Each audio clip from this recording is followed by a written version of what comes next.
प्रस्ताव रखा कि संस्कृत और उर्दू को भी इसमें शामिल कर लिया जाए, लेकिन नेता सदन गुस्सा आ गया, माननीय मुख्यमंत्री जी को जल्दी आ गए उर्दू के नाम पर। मैं कहना चाहता हूं, इस उर्दू ने इस मुल्क को आजाद कराया। इस उर्दू ने इनकलाब जिंदाबाद का नारा तमाम लोग लगाते हैं, लगाया है। ये उर्दू का शब्द है। हमारे मुल्लाओं को कटमुल्ला बोल दिया, हमने कहा मौलवी बना दो उनको सबको। मैं कहना चाहता हूं, ये भूल गए इन्हीं उलमाओं ने, इन्हीं मौलानाओं ने, इन्हीं हाफिजों ने इस मुल्क को आजाद कराया था। लेके कराची से लेके देवबंद तक अंग्रेजों ने पेड़ों पे गले में फंदा डालकर इनको हजारों उलमाओं को इन्होंने फांसी लगाने का काम किया, तब ये मुल्क आजाद हुआ।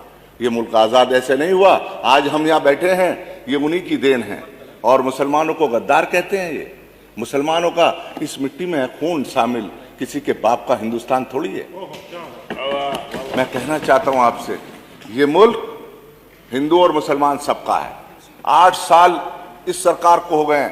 मैं कहना चाहता हूं, ना किसी ने हिंदू को मारा है, किसी मुसलमान ने, ना किसी मुसलमान ने हिंदू को मारा, ना हिंदू ने मुसलमान को मारा।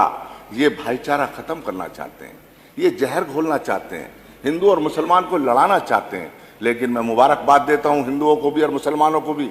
हिंदुओं और मुसलमान का भाईचारा 8 साल के पीरियड में खत्म नहीं हुआ और ये और मजबूत होगा।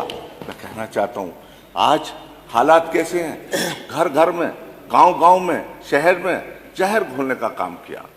तमाम मुसलमान दहशत और खौफ में जी रहा है। यकीन मानिए, जब घर से निकलता है सुबह को उसका बेटा काम के लिए, तो शाम को वही महसूस करती है उसकी माँ कि मेरा बेटा अभी तक नहीं आया।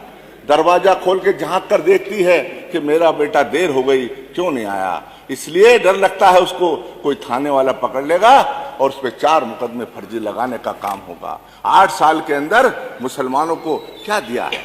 लाठी दी है, डंडा दिया है, गोलियां मारी हैं और जेलों में डालने का काम माइनॉरिटी के लोगों को इस सरकार ने किया है। मैं कहना चाहता हूं, मुसलमान क्या मांग रहा है आपसे? 8 साल के पीरियड में क्या मांगा है? अरे उसने एक चीज मांगी है, ना रोजी मांगी, ना रोटी मांगी, ना नौकरी मांगी।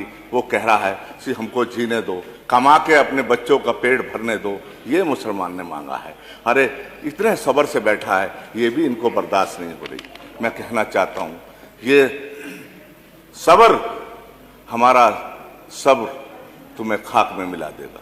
हमारे सब्र का तुम्हें असर नहीं मालूम, हमारा सब्र तुम्हें खाक में मिला देगा इंशाअल्लाह। मैं कहना चाहता हूं, हमारे सरफिरेज जज्बातों को कैद कर नहीं सकते, हमारे सरफिरेज जज्बातों को कैद कर नहीं सकते। क्यों हवाओं के लिए आप जंजीरें बनाते हैं? मैं कहना चाहता हूं, आज हालात क्या हैं? मेरे जनाजे पर यारो मोहब्बत लिख देना, मेरे जनाजे पे यारो मोहब्बत लिख देना। हमने बुनियादों के पत्थर हैं, हमें घर से निकाला जा रहा है। मैं कहना चाहता हूं, आज क्या हालात कर दिए मुसलमानों के। पूरे उत्तर प्रदेश के अंदर आप दहशत के अंदर, खौफ के अंदर जी रहा है। तमाम ये लोग कोशिश कर रहे हैं किसी तरह से भी हिंदू मुस्लिम झगड़ा हो जाए, किसी तरह से भी मुसलमानों को मारा जाए। लेकिन मुसलमान, यकीन मानिए, इस देश का वफादार है, इस देश का गद्दार नहीं है, इस देश का वफादार है। इस जब जब जरूरत पड़ी है, सन 71 का देख लीजिए, हिंदुस्तान पाकिस्तान की जब जंग हो रही थी तो वीर अब्दुल हमीद ने पाकिस्तान के टैंक उड़ाने के बाद अपनी कुर्बानी देने का काम किया। ये किरदार है मुसलमान का। अभी कुंभ का मेला भर रहा था इलाहाबाद के अंदर, कड़ी सर्दी हो रही थी, कड़ी सर्दी हो रही थी, तमाम बहुत कड़ाके की सर्दी पड़ रही थी।